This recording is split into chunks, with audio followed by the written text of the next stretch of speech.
Hello everyone. In this video we will discuss about the computer system organization. So how the modern computer system has been operated and how the internal components has been arranged inside the computer. So let us see one by one. So we have the specific structure for the modern computer system. So it will be consist of three major components. The first one is the processor and the next one is the memory, which is also said to be storage structure, and the other one is the peripheral devices, or also said to be the IO structure. So whichever the IO devices that has been connected with our system, all those things comes under IO structure. So let us discuss one by one. First one is processor. So what do you mean by processor?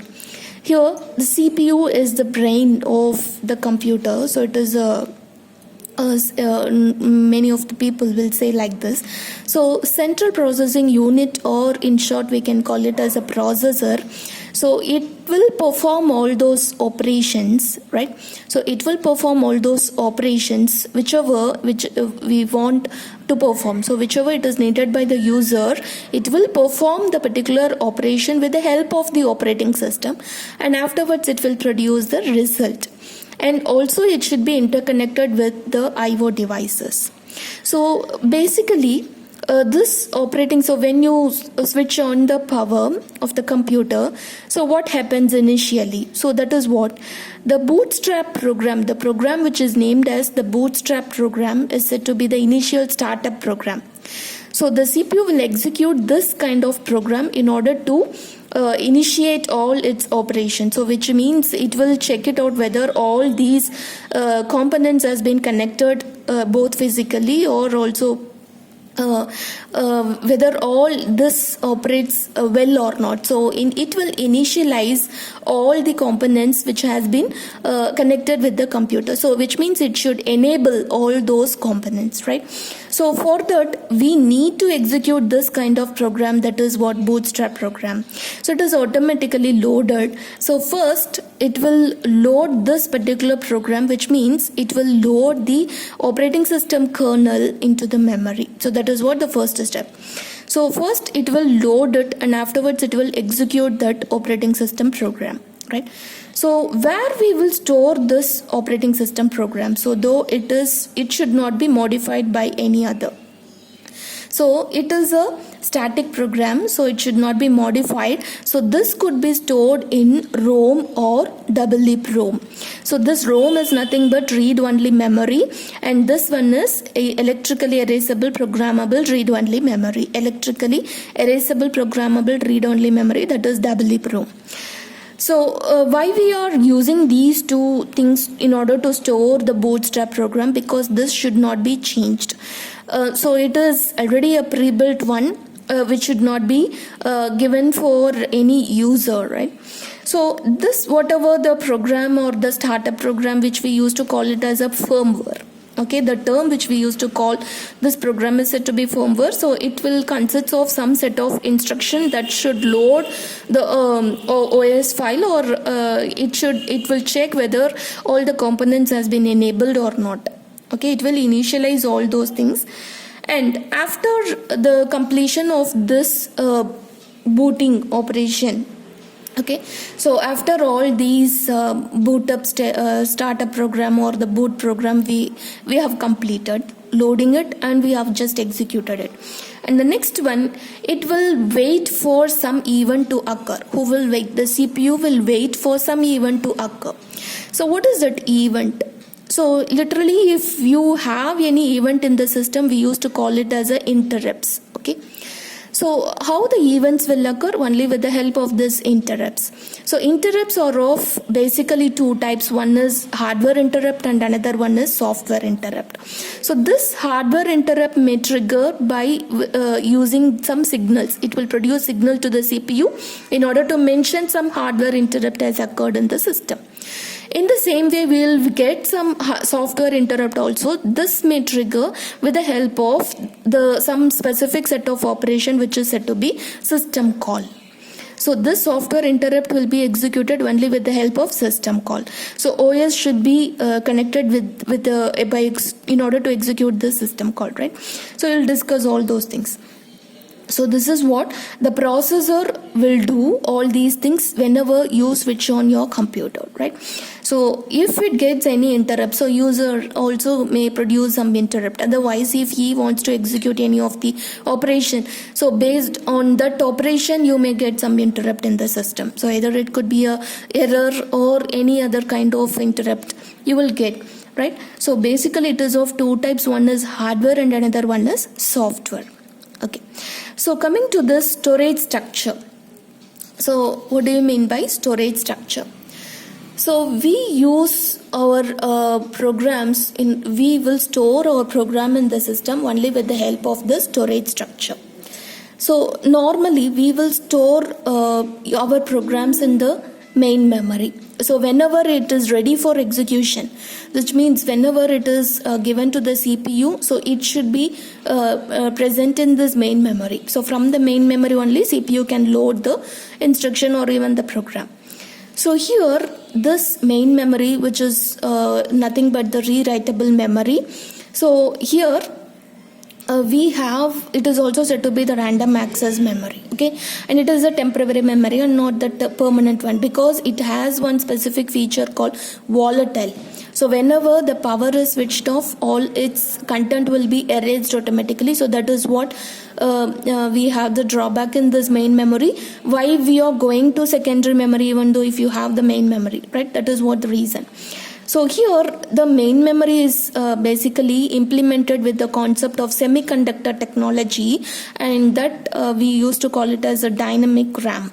Okay, and going for storing the static programs or some large set of programs, if you want some more memory, which is nothing but ROM, that is the secondary memory, and it is the extension of the main memory. So one main or the primary use of the secondary memory, which is nothing but ROM, read-only memory, because we cannot change any of the content whatever we have stored already. So that is what permanent memory, right?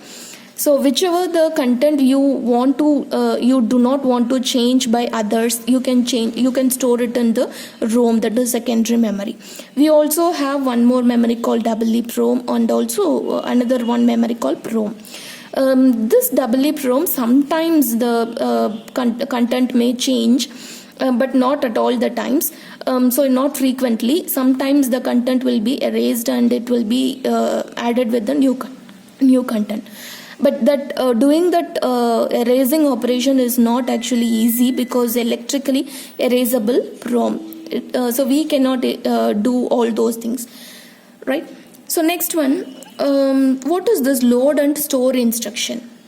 So whenever we talk about the main memory, so this main memory particularly will be connected directly with the CPU, because CPU has to get some instruction. So what could be the CPU cycle?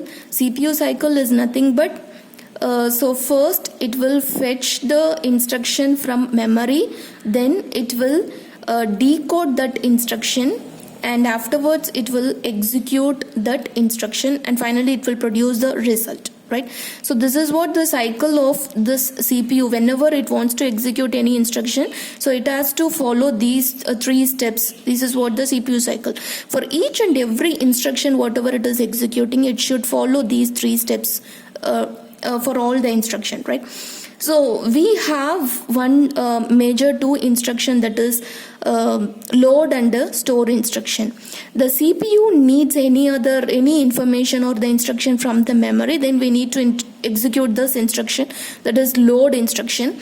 Whenever you want to move any data from any other register to memory, then we need to use this instruction called store instruction. So you're going to move any content from all other register to memory, then you need to use the store instruction. And whenever you want to move the content from memory to any other register, then we need to use this load instruction. So this is the primary usage of 2 instruction, which is nothing but load and store. And what do you mean by register?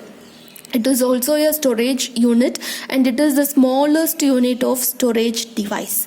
So it is the smallest unit, and also it will be literally cost expensive than the main memory, right? So in order to get the fast access, we can use the register. So we will be having some number of registers in the CPU, inbuilt register. So this instruction register will work more because whenever you read any instruction, that instruction is initially stored in this instruction register.